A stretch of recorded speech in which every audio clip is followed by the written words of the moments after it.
Assalamu alaikum class. Hope you all are doing well. So today is our first lecture of chemistry. So we're gonna discuss the first chapter, fundamentals of chemistry. So first of all, we all should know about what is science. So actually, the knowledge that provides understanding of this world and how it works is called science. यानी कि दुनिया के अंदर, पूरी दुनिया के अंदर ये नॉलेज के पूरी दुनिया के अंदर जो भी सिस्टम्स हो रहे हैं, जो भी फंक्शंस हो रहे हैं, उनकी रीज़निंग क्या है, ठीक है, उनकी बेसिस क्या है, उनकी रीज़निंग की जो नॉलेज होता है, इसको हम साइंस कहते हैं. Second one is chemistry. Chemistry is a branch of science which deals with the composition, structure, properties and reactions of matter. Chemistry science की ही एक ब्रांच है जिसके अंदर हम कंपोजिशन को डिस्कस करते हैं. कंपोजिशन क्या होती है कि किसी भी मटेरियल जो है वो किन कंपोनेंट से मिलकर बना है. जैसे कि एक बुक है, हम एक बुक की एग्जांपल लेते हैं तो उसके अंदर पेजेस होते हैं, उसके अंदर प्रिंटिंग होती है, उसके अंदर इंक यूज़ होती है, तो ये उसकी कंपोजिशन होगी. इसके बाद हम स्ट्रक्चर को स्टडी करते हैं, यानी कि कोई भी सब्सटेंस देखने के अंदर कैसा है, उसकी शेप कैसी है. तो हमारी बुक जो है वो एक रेक्टेंगुलर टाइप की शेप होती है. इसके बाद हम उसकी प्रॉपर्टीज़ को डील करते हैं कि कोई भी सब्सटेंस है तो उसके अंदर क्वालिटीज़ क्या हैं. जैसे कि हमारी केमिस्ट्री की बुक की हम एग्जांपल लेते हैं तो इसके अंदर हमें जो है वो डिफरेंट ब्रांचेस ऑफ केमिस्ट्री को हम डील करते हैं, हमें इसके अंदर नॉलेज मिलता है, ये सारी इसकी प्रॉपर्टीज़ हैं. इसके बाद रिएक्शंस ऑफ मैटर, कि इस जो सब्सटेंस है जिसको हम स्टडी कर रहे हैं, इसका मैटर के साथ क्या रिएक्शन है, हमारे साथ क्या रिएक्शन है और इन्वायरमेंट के साथ क्या रिएक्शन है. जैसे कि हम बुक को अगर पानी के अंदर रख देंगे तो ये बुक ख़राब हो जाएगी, तो ये पानी इसके साथ रिएक्ट कर जाता है. इस तरह ये सारी चीज़ें जिसके अंदर हम composition, structure, properties and reactions को स्टडी करें, इसको हम कलेक्टिवली केमिस्ट्री बोलते हैं. Next one, scope of chemistry. तो केमिस्ट्री एज सच नाम से लगता है कि सिर्फ स्टडी ऑफ केमिकल्स है, लेकिन ऐसा नहीं है.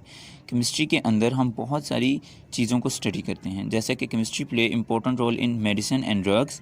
हम अपनी डेली लाइफ की रूटीन में जो मेडिसिन यूज़ होती हैं वो केमिस्ट्री की वजह से बनती हैं. इसके अलावा सोप जो हम डेली लाइफ में यूज़ करते हैं उसके अंदर भी केमिस्ट्री यूज़ होती है. डिटर्जेंट्स जो हम वॉशिंग के लिए यूज़ करते हैं. पेपर की मैन्युफैक्चरिंग के अंदर भी केमिस्ट्री यूज़ होती है. प्लास्टिक, पेंट्स जो हम पेंट्स यूज़ करते हैं. इसके अलावा इंसेक्टिसाइड्स ऐसे केमिकल्स होते हैं जो कि इंसेक्ट्स को किल करने के लिए यूज़ होते हैं.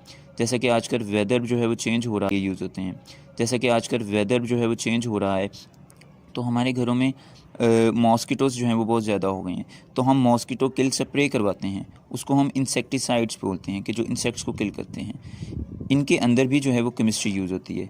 इसके साथ पेस्टिसाइड्स ऐसे मटेरियल्स होते हैं जो कि हमारे जो फील्ड्स होती हैं, फील्ड्स के अंदर हमारा गंदम होती है, हमारे फल होते हैं, डिफरेंट फ्रूट्स को जो कीड़े लग जाते हैं उनको किल करने के लिए हम पेस्टिसाइड्स यूज़ करते हैं, यानी पेस्ट रिमूवर को पेस्टिसाइड्स बोलते हैं.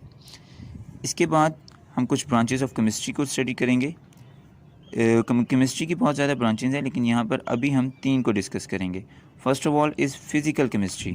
Physical chemistry deals with the composition and physical properties of matter.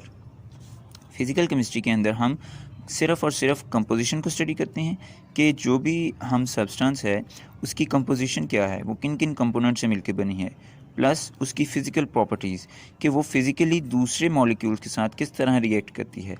For example behaviour of gases, liquids and solids. जैसे कि इसके अंदर गैसेस हैं तो हमें पता है कि गैसेस जो हैं वो बहुत थोड़ा सा टेम्परेचर के ऊपर इवेपोरेट कर जाती हैं. इसके बाद लिक्विड्स हैं कि इनका बॉइलिंग पॉइंट जो होता है वो गैसेस से ज़्यादा होता है, क्योंकि इनके मॉलिक्यूल्स गैसेस के मॉलिक्यूल से ज़्यादा करीब प्लेस होते हैं. इसके बाद हमारे पास आते हैं सॉलिड्स, जो कि सबसे ज़्यादा टाइटली बाउंड मॉलिक्यूल्स होते हैं और इनका मेल्टिंग और बॉइलिंग पॉइंट लिक्विड्स और गैसेस से ज़्यादा होता है. तो ये इनकी फ़िज़िकल बिहेवियर है, हम इनकी फ़िज़िकल प्रॉपर्टीज़ पढ़ रहे हैं. फ़िज़िकल केमिस्ट्री के बाद हमारे पास आती है organic chemistry. Study of carbon and hydrogen compounds and their derivatives. कोई भी कंपाउंड की जब हम स्टडी करते हैं जिसके अंदर कार्बन और हाइड्रोजन दोनों में से कोई भी कंपाउंड मौजूद हो तो उसको हम ऑर्गेनिक केमिस्ट्री बोलेंगे. जैसा कि CH4, इसको हम मीथेन बोलते हैं. इसके अंदर कार्बन एटम भी मौजूद है और हाइड्रोजन एटम भी मौजूद है, तो इसकी स्टडी को हम ऑर्गेनिक केमिस्ट्री कहेंगे। यहाँ पर इसके डेरिवेटिव्स को भी हम स्टडी करते हैं, जैसे कि ज़रूरी नहीं कि कार्बन हाइड्रोजन दोनों मॉलिक्यूल्स अंदर मौजूद हों। कार्बन या हाइड्रोजन के साथ अगर कोई और मॉलिक्यूल भी मौजूद है, जैसे कि हमारी नेक्स्ट एग्जांपल के अंदर है H2O वाटर, इसके अंदर हाइड्रोजन तो मौजूद है लेकिन ऑक्सीजन एक डेरिवेटिव की फॉर्म में आ गया, तो इसकी स्टडी को भी हम ऑर्गेनिक केमिस्ट्री ही कहेंगे, क्योंकि इसके अंदर हमारे पास हाइड्रोजन मौजूद है। इसके बाद हमारे पास आती है थर्ड ब्रांच और इनऑर्गेनिक केमिस्ट्री। इनऑर्गेनिक केमिस्ट्री के अंदर हम ऐसे तमाम कंपाउंड्स की स्टडी करते हैं जिसके अंदर कार्बन या हाइड्रोजन एलिमेंट्स मौजूद ना हों, यानी ऐसे कंपाउंड्स की स्टडी जिसके अंदर कार्बन और हाइड्रोजन के अलावा बाकी सारे कंपाउंड्स मौजूद हों, जैसे कि NO2 नाइट्रस ऑक्साइड, इसके अंदर ना कार्बन एटम मौजूद है ना हाइड्रोजन एटम मौजूद है, तो इसकी स्टडी को हम इनऑर्गेनिक केमिस्ट्री बोलेंगे। Second example is SO4 sulphate, इसके अंदर भी कार्बन और हाइड्रोजन यानी हाइड्रोकार्बन्स में से कोई भी चीज़ मौजूद नहीं है, ना कार्बन ना हाइड्रोजन, तो हम इसकी स्टडी को भी इनऑर्गेनिक केमिस्ट्री कहेंगे। Thank you.